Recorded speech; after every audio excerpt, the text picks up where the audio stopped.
के साथ मैं हूं अब्दुल रहमान अवैसी। नाज़रीन, जिस तरह हमारे मुल्क में हालात चल रहे हैं और जिस तरह की हमें एक नई ताज़ा खबर मिली है कि सुप्रीम कोर्ट में 2 इस्तीफे दर्ज हो चुकी हैं, इससे साबित ये हो रहा है कि जजिस के दरमियान कुछ इख्तलाफात पैदा हो रहे हैं। और इसी मौजू पे हम बात करेंगे मिस्टर नादिर खान से, और इनसे हम कुछ सियासी पार्टियों के मुतालिक भी सवालात करेंगे। अस्सलाम वालेकुम नादिर भाई। वालेकुम सलाम। अच्छा नादिर भाई, मुझे ये बताएं कि सुप्रीम कोर्ट में 2 इस्तीफे दर्ज हो चुके हैं, इससे क्या साबित हो रहा है कि जजिस के दरमियान कुछ इख्तलाफात पैदा हो रहे हैं, या फिर ये एक पीछे से एक दबाव आ रहा है एस्टेब्लिशमेंट के थ्रू?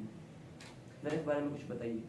देखिए, इसमें दोनों बातों में सदाकत है जो आपने की है, लेकिन चूंकि मैं इसको थोड़ा तफसीली तौर पर लेके जाता हूँ कि सबसे पहली बात तो ये कि ये जो सुप्रीम कोर्ट के अंदर जस्टिस जितनी भी हैं, जज जितनी भी हैं, उनकी जो ग्रुपिंग है वो पहले से ही थी, यानी कि वो आवाम को पता नहीं था उस टाइम, क्योंकि मामला जो थे वो ठीक से चल रहे थे, तो वो अंदरूनी बात उधर ही तक रह गई थी। लेकिन अब चूँकि इलेक्शन जो है वो बहुत नज़दीक हैं और इस्टेब्लिशमेंट का जो चहीते हैं नवाज शरीफ, आपको भी ये बात पता है कि वो ये चाहते हैं कि कुछ भी किया जाए लेकिन नवाज शरीफ को चौथी दफ़ा वज़ीर आज़म बनाया जाए।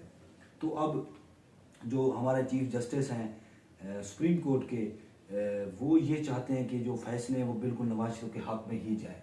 लेकिन उसमें ज़ाहिर सी बात है, एक जो जस्टिस होता है, एक जो जज होता है, उसकी अपनी भी एक राय होती है। वो ये नहीं है कि वो दूसरों की बात को ले के ही फैसले देगा। अक्सर ऐसे जज नहीं होते हैं, लेकिन कुछ जिनका अपना ज़मीर कहता है कि जो मैं इतनी बड़े ओहदे पे बैठा हूँ तो मुझे अपने मुताबिक जो हक़ और सच की बात है वो करनी चाहिए और अपने फैसले में वो लिखनी चाहिए। तो 2-3 जजेज़ हैं जिन्होंने इस्तीफ़े दिए हैं। इसके अलावा और भी 2-3 जजेज़ हैं, जैसा कि कल जस्टिस मुज़ाहिर अली नकवी ने इस्तीफ़ा दिया था, आज जस्टिस इजाज़ुल एहसन ने इस्तीफ़ा दिया है। इसी तरह ज़राए के मुताबिक ये बताया जा रहा है कि आइंदा आने वाले दिनों में 2-3 और जजेस भी हैं जिन्होंने इस्तीफ़े देने हैं, क्योंकि ये वो वाला ग्रुप था जो चाहता था कि हम अपने ज़मीर के मुताबिक और हक़ और सच की बात करें। जो हमारे फ़ैसले हैं, जो दलाइल हैं, वो सुन के हम सच के ऊपर मबनी जो फैसले दें।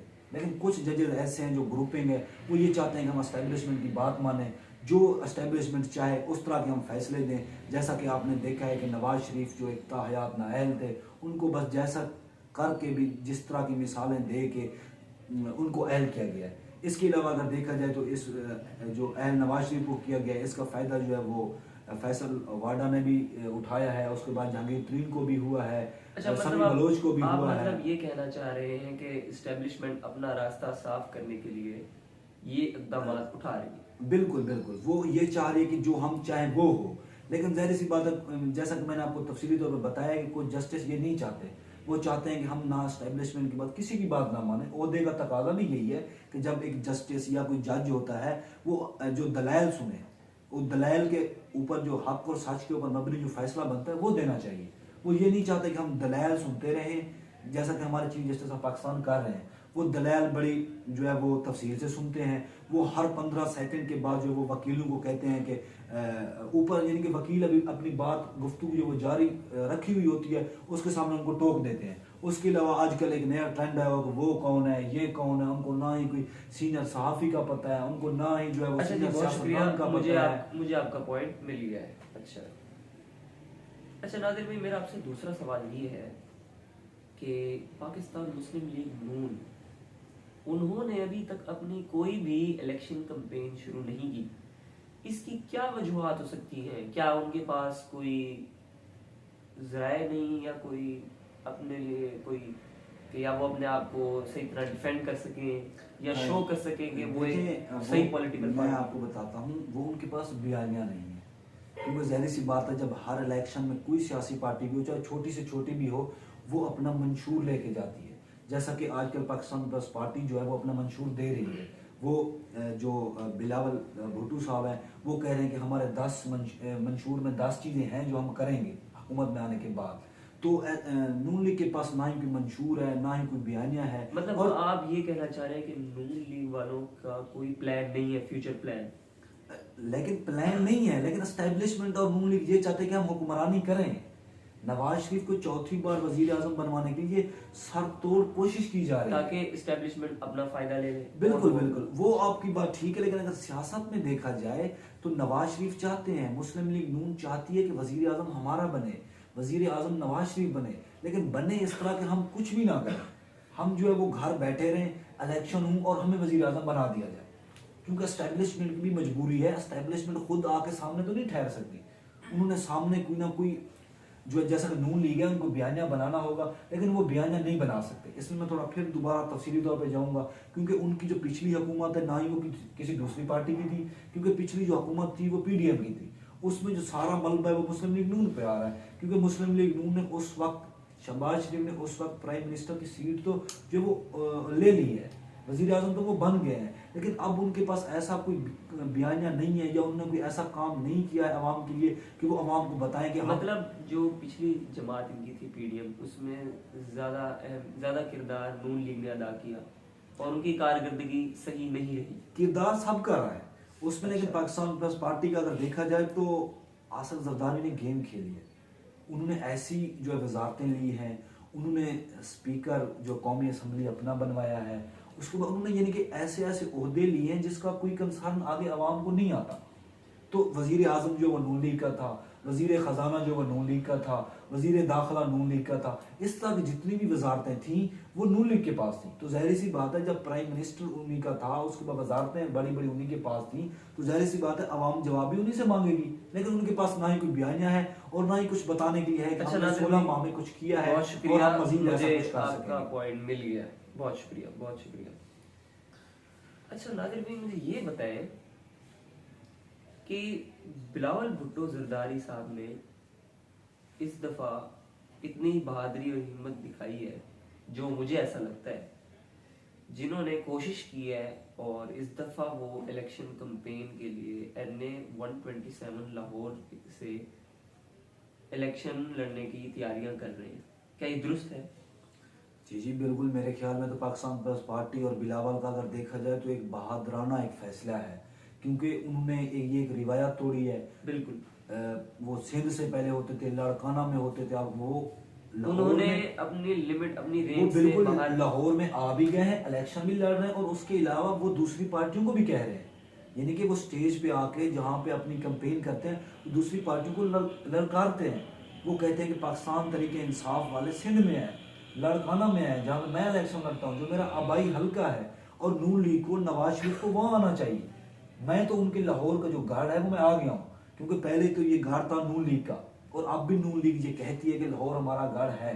लेकिन अगर दूसरी तरफ देखा जाए तो पाकिस्तान तरीके इंसाफ भी यही कहती है कि लाहौर जो है वो पहले नून लीग का गढ़ था, लेकिन अब जो है वो पाकिस्तान तरीके इंसाफ का गढ़ बन चुका है। तो अब वो सिर्फ इलेक्शन नहीं लड़ रहे, इसके अलावा वो दूसरी पार्टियों को ये भी कह रहे हैं कि आप भी मेरे हल्के में आए, जो मेरा आबाई हल्का है, लाड़काना है, उसके अलावा अगर लियारी है, उधर जिस तरह जितनी भी है, तो आप वहां पे आके इलेक्शन आप क्या समझते हैं कि जो नून लीग कह रही है कि लाहौर उनका अपना एक हब है, कि वो हर बार लाहौर से जीतते हैं नून लीग वाली, तो आप क्या समझते हैं इस साल कोई चांस है नून लीग के पास कि वो इस साल भी इलेक्शन में लाहौर में जीत जाए? देखें, अगर पिछले इलेक्शन को देखा जाए तो पाकिस्तान तरीके इंसाफ ने भी सीटें ली थी, कोई 5 से 6 MNA उनके बने थे लाहौर में। लेकिन अब चूंकि ज़ाहिर सी बात है, जब ये एक रजीम चेंज ऑपरेशन जब से हुआ है, लोगों का एक माइंड सेट जो वो चेंज हो गया, तब से इनका इंप्रेशन और डाउन हो गया है, लाहौर इनके हाथ से निकल गया। अब जाहिर सी बात है, इनको 2-3 सीटें, अब लाहौर में काफी सारी सीटें होती हैं, कुछ ना कुछ सीटें तो इनको मिल जाएंगी। ऐसा नहीं है कि बिल्कुल ये वो खत्म हो जाएंगे, लेकिन नवाज शरीफ का अब जो वो लाहौर के ऊपर एतमाद रहा नहीं। इसकी सबसे बड़ी मिसाल ये है कि अगर उनको एतमाद होता तो 85 से जो वो अपने इलेक्शन लाहौर के जो अपने आबाई हल्के से लड़ रहे हैं, वो उसको छोड़ के मानसेरा में ना जाते। तो उनको कुछ ना कुछ ऐसा है कि वो सोचते होंगे कि यहाँ पे मैं हार भी सकता हूँ। तो जाहिर सी बात है, लेकिन लाहौर उनके हाथ से निकल चुका है, उनको भी ऐसा लगता है जाहिर सी बात है, उनके जो इकदामात से ही पता चलता है। तो उन्होंने जो इकदामात किए हैं, शहबाज शरीफ का देखा जाए तो वो कराची से इलेक्शन लड़ रहे हैं, वो कसूर से इलेक्शन लड़ रहे हैं। मरीम नवाज को देखा जाए तो वो जो है वो सरगोदा से भी इलेक्शन लड़ रही है। नवाज शरीफ खुद जो वो मानसेरा से इलेक्शन लड़ रहे हैं। तो लाहौर पे उनको एतमाद उस तरह नहीं रहा जो जैसा कि पहले उनको था। अच्छा जी, बहुत शुक्रिया, आपका पॉइंट मुझे मिल गया नादिर भाई। अच्छा नादिर भाई, ये बड़ा अजीब सा सवाल है, लेकिन है एक सवाल कि देखिए, अब इमरान खान तो जेल में है, इमरान खान साहब, लेकिन समझने वाली बात ये है कि बाकी सियासी पार्टियों को जो निशान है बल्ला, उससे उनको क्या प्रॉब्लम है, क्या उनको उससे उनको क्या खौफ है? जो पीटीआई का एक सिंबल है बैट, कि इसको रिप्लेस करा दिया जाए, वो इससे क्यों इतना खौफजदा है? वो इनकी जिंदगी में क्या चेंज ला सकता है जिससे वो डर रहे हैं? देखें, सबसे पहली बात तो ये कि ये कोई बल्ला है, ये बला नहीं है। जिससे ये सारी यानी कि 13 पार्टियां पता नहीं कितनी हैं वो गिनने से भी, क्योंकि जब से ये हुकूमत गई है उसके बाद 2-3 और पार्टियां भी आई हैं, जैसा IPP है, उसके बाद PTI पार्लियामेंटेरियन है, PTI जो वो नजरियाती है, पता नहीं और भी काफ़ी सारी ऐसी जमातें हैं आ गई हैं।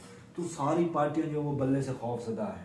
तो मेरा अपना ज़ाती जो तज्ज़िया है वो ये है, मैं ये समझता हूँ, मैं गलत भी हो सकता हूँ, लेकिन ये मैं श्योरिटी के साथ कह रहा हूँ कि अगर देखा जाए कि पाकिस्तान तहरीक इंसाफ को जो उनका इंतखाबी निशान पिछले कई सालों से चला आ रहा है, 2-3 इलेक्शन वो बल्ले के निशान पर लड़े हैं, अगर उनको सिर्फ बल्ले का निशान का जो वो इंतखाबी निशान मिल जाए और दूसरी तरफ पार्टियाँ अपनी इलेक्शन कैंपेन करें, जैसा कि अब पाकिस्तान पीपल्स पार्टी कैंपेन कर भी रही है, नून लीग नहीं कर रही, उनके पास बयानिया नहीं है, लेकिन अगर वो एड़ी चोटी का जोर लगाएं, कैंपेन करें, दूसरी तरफ सिर्फ पाकिस्तान तहरीक इंसाफ को बल्ले का निशान मिल जाए और वो घर बैठी रहे।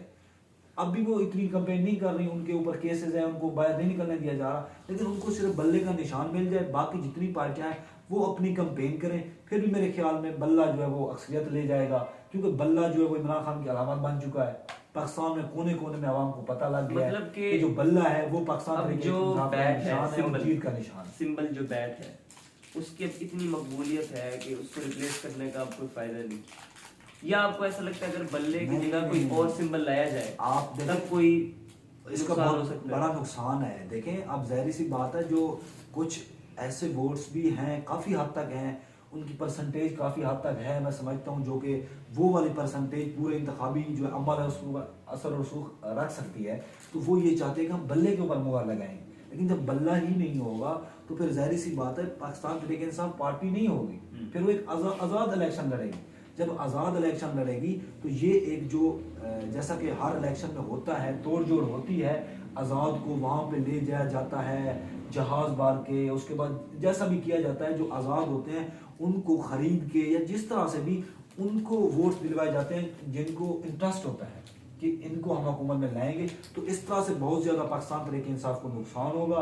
वो आज़ाद ऐसा नहीं है कि सारे, उसमें कुछ जितनी उनको ज़रूरत होंगे वो दूसरी तरफ जा सकते हैं और उनकी सादा अक्सरियत से वो हुकूमत बन सकती है, और ये इससे पाकिस्तान तहरीक इंसाफ को बहुत बड़ा नुकसान होगा। अच्छा जी, बहुत शुक्रिया नादिर भाई, बहुत शुक्रिया आपका। नाज़रीन, इसी तरह से हमारे शो का अख्ताम होता है। मिलते हैं आपसे अगले शो में, तब तक के लिए खुश रहें और अल्लाह हाफ़िज़।